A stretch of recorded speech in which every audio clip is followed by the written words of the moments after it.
Creativity is an addiction.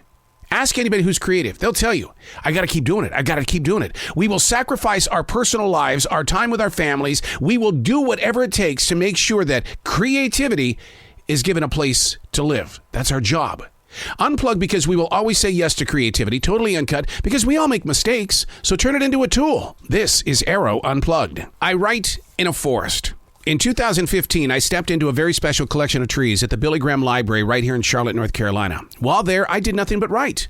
But I always believed they were never my words. They were the lyrics from Billy's forest. Nearly 2 years later, God spoke directly into my heart. He said, dude, it's time for you to grow beyond this library, to write in other collections of trees, mainly your own forest in South Charlotte, North Carolina.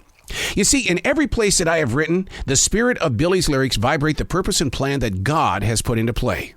I never know what I'm going to write about when I enter any forest, which gives us plenty of time to talk about it in the end. Remember, these are not my words. These are the lyrics from Billy's Forest. Chapter number 316, May 31st, 2022, Andrew Jackson State Park. So much wildlife surrounds us this new sun. Sitting here just listening, watching as hawks soar by, rabbits hop, and goslings endlessly searching for something to eat. It looks like there are 3 families within this flock.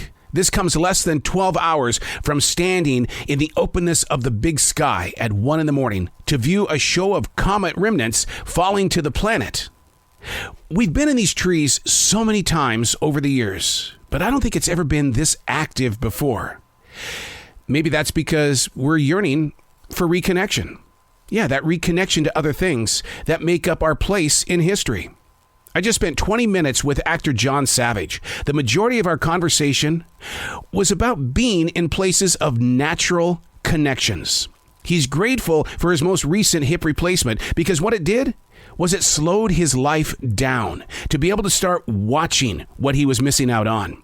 And maybe that's what it is. Instead of racing, we need to slow down. Like this Achilles tendon injury that I've got. Why am I so quick to get it fixed? Life in slow motion is delivering pretty pictures. That's the one thing that I've learned about this personal injury and talking with John.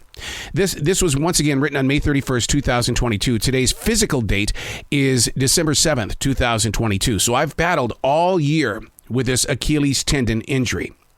And so what I did, though, was I did not want to race to have it fixed, to have surgery, to wear the boot. What I wanted to do was I wanted to do it right, to re-exercise, to retrain, to re-communicate with the mind, body, and soul so that when we got injured again, it's not if, it's when you get injured again, you'll be smarter in the way of healing.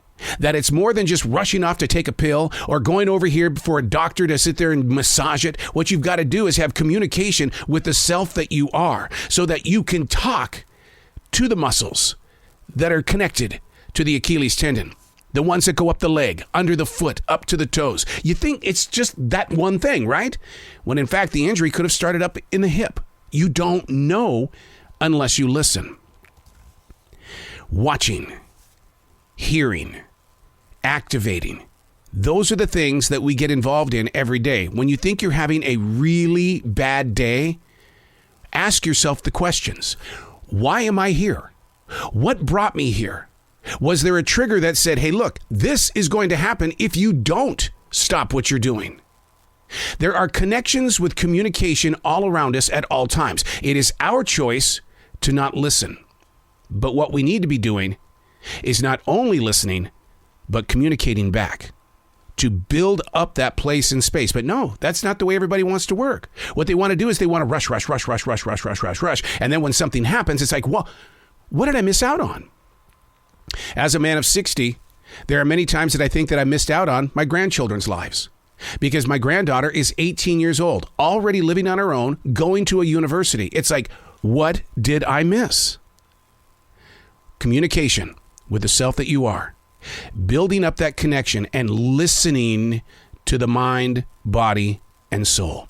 It's a choice, but I don't want anything bad to happen to you for you to finally realize how slowing down paints prettier pictures. I'm Arroe. These are not my words. These are the lyrics from Billy's Forest.